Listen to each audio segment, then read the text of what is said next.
mak bapak saya Islam, saya mualaf. Macam tu ke? Kan? Betul. Saya kira, saya betul. Memang kira datuk saya, dia orang Batak. Dia kahwin dengan orang Sabah, Sino Kadazan. Saya ada campuran Sino Kadazan. Saya ada campuran tu. Jadi, kalau Sino Kadazan, kita pun bukan Islam.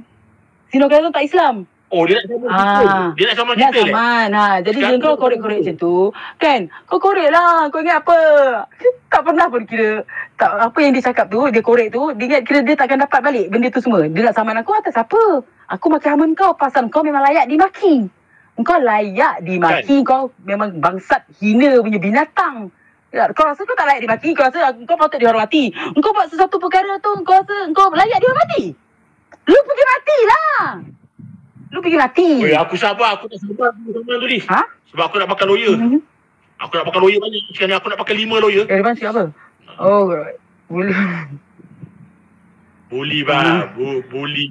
Kalau kau ada aku lupa dia. Rupanya. Ada Sino Kadazan. Saya memang sebelah nenek saya